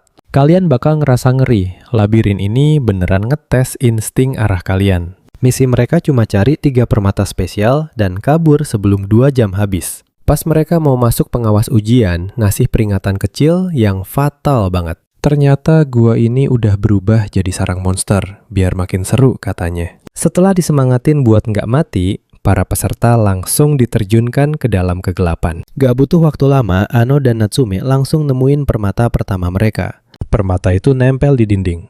Ano langsung ambil, seneng banget dapat poin pertama. Natsume tetap fokus, otaknya langsung jalan buat strategi selanjutnya. Dia nyuruh Ano buruan cari sisanya, sambil tetap awas sama serangan monster. Tapi pas Natsume serius, roh pendamping Ano malah santai, kayak nggak ada beban. Ano tiba-tiba nemuin aliran energi aneh yang nyala di dinding gua itu.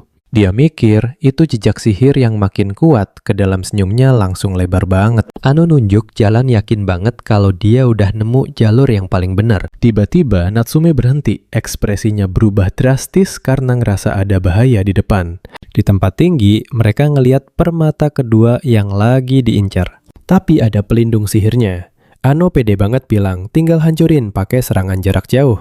Tapi sebelum mereka bertindak, coba deh lihat siapa yang muncul tiba-tiba. Mereka nggak sendirian, tim Crimson Bleed ternyata udah ada di lokasi itu juga. Souma cuma senyum ramah, bilang, permata itu buat Ano aja, karena timnya mau pindah. Gila, tim peringkat 1 itu pergi gitu aja ninggalin permata tanpa banyak omong. Natsume beneran kagum ngelihat kelakuan mereka yang santai banget. Dia sadar kalau rasa percaya diri mereka emang datang dari kekuatan asli, bukan sombong. Bumerang. Ano terbang, hancurin pelindung sihir, dan permata itu jatuh tepat di tangan. Natsume nangkep dengan sigap. Ano senang banget, mereka udah dapat 2 permata sekarang. Tinggal sisa 1 lagi, dan karena kalian udah ikutan tegang, yuk kita lanjut lagi. Kita lanjut ke bagian lain. Gua ketemu si Shimada yang mulutnya lemes bareng partnernya. Shimada lagi sibuk ngedumel soal partnernya sendiri. Pengennya dipasangin sama prajurit cantik. Padahal ada ubur-ubur kecil yang deketin mereka. Kelihatannya sih cupu nggak bahaya sama sekali.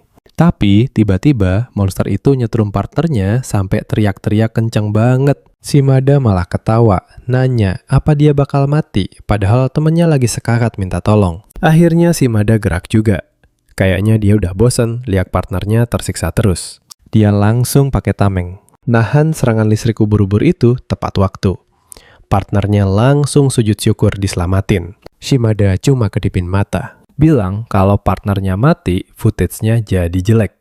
Habis itu dia malah ngeledek muka takut si bocah. Bener-bener contoh orang yang patut dicontohkan. Selesai drama dia ngeluh karena koleksi permata mereka masih sedikit banget. Partnernya nunjukin 1 permata, bilang mereka butuh strategi baru secepatnya. Shimada makin panik karena mereka tersesat dan terancam didiskualifikasi dari ujian ini. Si bocah sampai nangis bombay mikirin mimpinya masuk tim meski sering dibully orang. Dalam keputusasaan, sebuah ide gila mulai muncul di kepalanya. Dia mohon-mohon biar Shimada dengerin rencana gila yang bakal dia buat. Mereka bisik-bisik si bocah ngebocorin semua detail rencana busuknya. Dengan jempol yang licik, Shimada setuju ikutan rencana itu. Kamu pasti tahu ini bakal berakhir jadi bencana besar. Di sisi lain, ada tim penyihir bertopi sama cewek baju merah lagi eksplorasi gua. Tiba-tiba suara jeritan kencang bergema di seluruh ruangan narik perhatian mereka. Si cewek nunjuk ke asal suara, mereka pun setuju buat cek lokasi. Mereka nemuin Shimada lagi kena serbu sama gerombolan ubur-ubur listrik. Sadar ada orang dalam bahaya, duo itu langsung mutusin buat nolongin mereka. Si penyihir narik pedangnya dan langsung nerjang masuk ke tengah keributan. Partnernya narik busur, ngebidik tepat ke arah salah satu monster. Si Mada aktingnya emang juara. Pura-pura makasih atas pertolongan mereka. Dia benar-benar jago mainin peran jadi korban. Tapi si penyihir curiga di mana teman si Mada satunya. Pas banget, partner kecilnya muncul dari balik. Batu mukanya kelihatan mencurigakan banget. Dengan mata berbinar, dia teriak, "Sekarang!" Dan jebakan pun langsung aktif. Dia lari kencang, lewatin si penyihir pakai skill curi buat ngambil semua permata mereka. Si pencuri kecil ini kegirangan ninggalin para penolong yang bengong kebingungan. Cewek itu marah besar. Teriak minta barang mereka dibalikin sekarang juga. Tapi sebelum mereka bisa bereaksi, si Mada hantam tanah pakai tinjunya, ngeluarin gelombang kejut yang kuat banget. Serangan itu bikin mereka terpental jatuh ke lantai gua sampai nggak bisa bangun. Si bocah ngasih jempol ke anikinya. Pengkhianatan mereka resmi berhasil sempurna. Berdiri di atas korban si Mada, ngeledek betapa gampangnya mereka ketipu, akting busuknya. Pegang 3 permata, mereka langsung kabur ke arah pintu keluar. Cewek itu nggak percaya mereka ketipu sama skill curi rendahan, benar-benar dipermaluin. Partnernya sadar mereka tamat kalau permata itu nggak segera direbut balik. Dia membantunya berdiri. Kerjasama mereka kontras banget sama 2 bajingan yang baru saja merampok mereka. Setelah bilang terima kasih, dia bersumpah akan mengejar 2 orang itu tanpa buang waktu lagi. Dia langsung berlari kencang terbakar amarah. Matanya menyala penuh tekad. Dia tidak akan membiarkan mereka lolos begitu saja. Tapi pas belok, dia teriak, "Berhenti!" ke arah tim lain yang baru saja muncul di hadapan mereka. Dan ternyata itu Sheena dari Crimson Blade yang terlihat sangat tidak terkesan dengan kemunculan tiba-tiba mereka. Si pria bertopi penyihir dan rekannya menunduk dan menemukan 2 bajingan yang merampok mereka tadi. Coba lihat, ini karma ternyata datang lebih cepat dari yang kita duga kan? Mereka dikepung monster kristal dan memohon bantuan dengan putus asa. Benda itu disebut kristal golem dan tampilannya benar-benar mengerikan. Rekannya tidak peduli, dia langsung menuduh mereka cuma mau nipu lagi. Si partner mungil itu bersumpah, ini beneran. Dia panik setengah mati. Bahkan si Mada pun mengakui kalau mereka sudah tidak punya kredibilitas lagi. Dengan air mata bercucuran, si kecil memohon bantuan. Di matanya, duo yang mereka hianati kini adalah harapan terakhir mereka. Tapi si pria bertopi malah mau memberi mereka kesempatan bikin rekannya kaget luar biasa. Logikanya sih simpel saja. Kalau ini bukan jebakan, mereka bakal hancur lebur di sana. Sambil mengeluarkan pedang, dia memilih untuk ditipu daripada melihat mereka mati. Rekannya cuma bisa mengeluh, benar-benar kesal dengan sifat heroik pasangannya yang kelewat baik. Dia akhirnya setuju untuk membantu. Tapi dengan syarat, mereka harus mengembalikan permata yang dicuri. Kebaikan ini benar-benar bikin si pencuri mungil terkejut. Dia tidak percaya mereka dibantu. Dia makin bingung lihat ekspresi si pria bertopi. Apa dia justru menikmati situasi ini? Berubah total, si pencuri cilik sekarang menganggap pria ini orang paling keren yang pernah dia temui. Pria bertopi itu langsung beraksi, melepaskan tebasan kuat ke arah golem tersebut. Penggemar barunya memperingatkan kalau serangan si Mada saja tidak mempan melawan monster ini. Dengan senyum tipis, dia bilang semuanya sudah dalam kendalinya. Perhatikan ini baik-baik. Pahlawan kita menunjuk dan bilang dia sudah tahu cara mengatasinya. Dia menyiapkan serangan bercahaya, siap menunjukkan cara petualang pro bekerja. Skill pedangnya mengabaikan pertahanan dan memberi kerusakan 3 kali lipat pada musuh anorganik. Rekannya menarik busur berteriak bahwa dia akan mengalihkan perhatian golem itu. Tapi golem kristal itu terlalu cepat. Dengan mudah dia menghindari hujanan anak panah. Saat perhatiannya teralihkan, si pria bertopi mendekat untuk serangan pamungkas. Dia menghujamkan pedangnya tepat ke inti dada golem yang bercahaya. Serangan telak. Retakan menyebar di tubuh kristalnya saat sihir rapier miliknya mulai meledakkan monster itu. Serangannya berhasil, tapi sekarang dia malah dikepung pasukan golem lainnya. Dia menangkis serangan golem ungu, berusaha bertahan dari kerumunan. Dari titik buta satu lagi menyerang, dan dia benar-benar lengah. Dengan kepalan tangan kristal yang siap menghajar wajahnya. Tiba-tiba, si pencuri kecil justru menahan serangan itu menyelamatkan sang pahlawan baru. Si kecil ini nyengir serem. Kelihatan banget dia menikmati kekacauan ini ya. Pahlawan bertopi, kita balas. Tersenyum memberi apresiasi pada si pencuri kecil itu. Manfaatkan celah itu, dia langsung melompat kembali ke tengah pertarungan. Matanya tajam, terkunci pada target. Fokus total pada lawan di depannya. Bahkan Shimada ikut terjun menangkis pukulan telak dari golem lain. Sialan, mereka benar-benar membantu kita sekarang. Dia berakting seolah cuma terpeleset. Gengsi banget buat ngaku kalau habis berbuat baik. Rekan kecilnya memberi ucapan terima kasih singkat, menjaga aksi anarki tetap lanjut. Dengan bantuan sekutu yang tak terduga ini, pahlawan kita maju buat menghabisi lawan terakhir. Inti golem itu membara. Tubuh kristalnya retak karena energi yang sangat tidak stabil. Golem hancur. Jester mengulurkan tangan, dengan tenang menyatakan, semuanya sudah berakhir. Pencuri cilik itu melongo, matanya berbinar, langsung menjuluki penyelamatnya sebagai Jester Anarki. Dia sekarang membungkuk bersumpah akan setia selamanya. Perubahan sikap yang drastis, padahal 5 menit lalu mau merampok kita. Pasangan Jester tidak peduli, dia menyebut bocah itu tidak tahu malu dan tetap masuk daftar hitam. Omelannya terhenti saat melihat permata ungu berkilau di sisa-sisa golem. Saat memungutnya, dia sadar itu salah satu barang yang kita cari selama ini. Jester langsung paham situasi ini. 3 golem yang kita lawan ternyata masing-masing ditenagai oleh 1 permata, dan kita berhasil mengumpulkan ketiganya tepat waktu. Bridge, 1. Kamu sadar nggak? Perjuangan kita sampai titik ini gila banget. Seorang pengawas dengan megafon mengumumkan 12 tim akan maju ke pertarungan simulasi. Semua orang bernapas lega, tahu kalau ujian terakhir sudah di depan mata. Di dekat sana, 2. Kontestan lain bergosip tentang seorang gadis yang menangis di pojokan. Katanya rekannya terpisah lalu tewas dibantai monster, pemandangan yang sangat mengerikan. Seorang ksatria berbaju zirah menghibur akting simpati yang sangat meyakinkan. Dia dan rekannya minta maaf terus, bilang kalau mereka datang terlambat buat menyelamatkan korban. Tapi ada. Tatapan aneh di matanya memberi sinyal ada rahasia gelap di balik cerita ini. Tangannya bersih total, tidak ada bekas goresan sedikit pun dari aksi penyelamatan palsu itu. Kilas balik. Singkat mengungkap kebenaran kejam dia sendiri yang menghabisi rekan gadis itu. Sambil nyengir jahat, ksatria itu minta maaf karena terlalu kuat dasar psikopat gila. Sekarang si ksatria bermuka 2, menatap kru Jester, sementara si pencuri kecil memperingatkan anarki kalau dia berbahaya. 2 orang tadi punya rencana jenius mencuri pos, tapi kru Jester langsung melenyapkannya. Shimada sih tubuh tinggi, memperingatkan rekannya bahwa tim Jester bukan cuma kuat, tapi haus pertumpahan darah. Bridge 2. Coba bayangin, ketakutan mereka ini saatnya ketegangan benar-benar memuncak.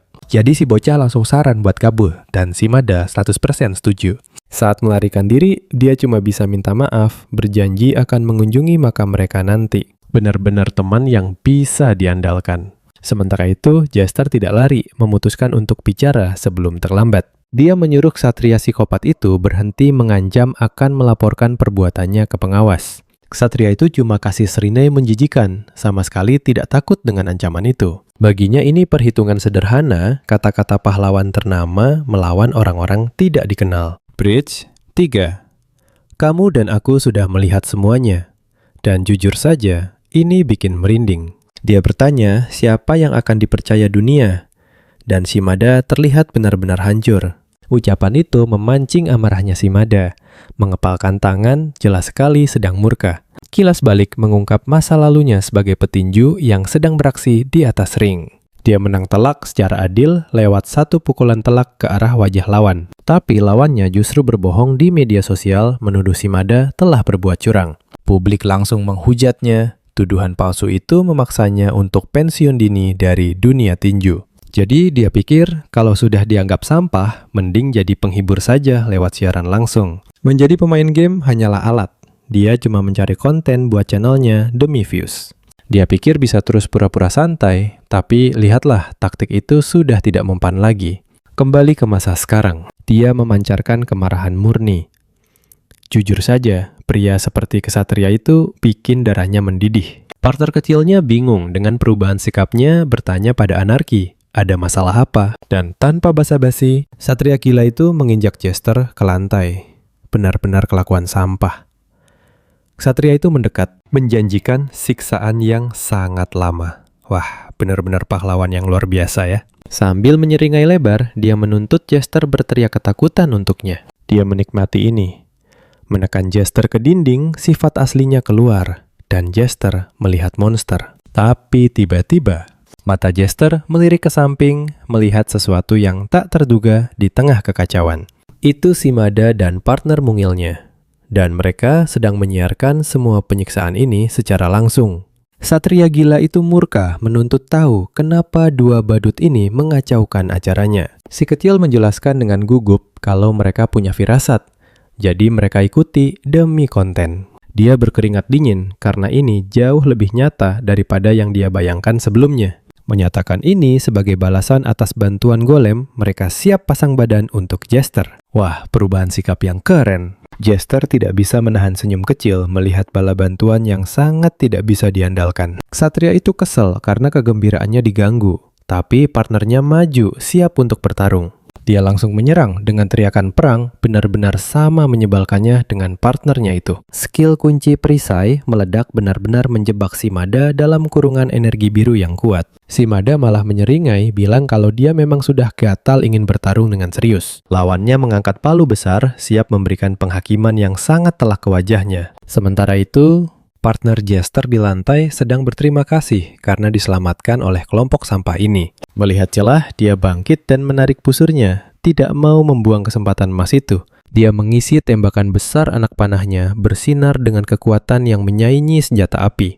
Fokus penuh, dia cuma butuh mereka mengulur waktu agar bisa membidik dengan sempurna. Si pencuri kecil menyeringai sambil memegang bom cahaya, bilang ke semua kalau dia bereskan. Dengan lemparan cepat, dia melempar granat asap tepat di bawah kaki ksatria gila. Bom itu meledak dalam kepulan besar, benar-benar membutakan pandangan mereka di saat krusial. Jester memakai kesempatan itu untuk lepas berterima kasih atas bantuan tak terduga mereka. Di seberang ruangan, Shimada masih terjebak di kurungan energi, dihajar habis-habisan oleh gadis berpalu itu. Busur partnernya sudah terisi penuh, matanya terkunci pada target dengan fokus yang mematikan. Dia melepaskan panah ledak seberkas energi besar melesat kencang membelah ruangan gua itu. Tembakannya tepat sasaran, menghantam punggung gadis berpalu itu saat dia sedang lengah. Ksatria gila itu berhasil menghindar tebasan panah, bikin tanah terbelah lebar. Dia menangkis sisa energi dengan pedang marah besar karena sesi penyiksaannya diganggu. Tiba-tiba dia sadar, pedangnya raib melihat tangannya yang kosong dengan syok berat. Ternyata si pencuri kecil pakai asap buat pengalihan aksi mencuri yang mulus. Legenda banget nih anak. Tanpa ragu sedikit pun dia lempar pedang curian itu ke arah Jester. Jester menangkapnya sempurna, siap mengakhiri keangkuhan si ksatria psikopat ini. Skill baru aktif. Roh jahil pedang curian itu mulai bersinar biru terang. Senjata itu berubah total. Wujud asli si pembasmi kejahatan legendaris muncul. Dia kagum melihat senjatanya. Sadar kalau inilah cara seharusnya pedang itu dipakai demi keadilan. Untuk pertama kalinya, si ksatria kelihatan takut melangkah mundur menjauhi Jester. Wajah angkuhnya sirna. Dia memohon pada Jester agar tidak mendekat lagi. Jester tak buang waktu menerjang maju dan menusuknya dengan pedangnya sendiri. Mata Jester membara murka karena tindakan ksatria itu benar-benar tak termaafkan. Ksatria psikopat itu diinjak pedang bercahaya masih menancap tembus ke lantai. Setelah kedua penjahat tumbang, kelompok baru ini pergi membiarkan mereka menerima nasibnya. Kemudian di dalam gua es raksasa, semua peserta tersisa berkumpul buat tahap akhir ujian ini. Ternyata tim tak terduga kita kerjasama buat habisi bos Griffin raksasa. Petugas Sutentai umumkan ujian selesai, 10 nama berhasil lolos seleksi. Lihat itu, seluruh kru merayakan kemenangan keempatnya. Sukses lulus semua. Rekannya menarik lengannya kegirangan, sementara Jester tetap saja sok cool. Kegembiraannya cepat sirna, digantikan ekspresi yang jauh lebih cemas.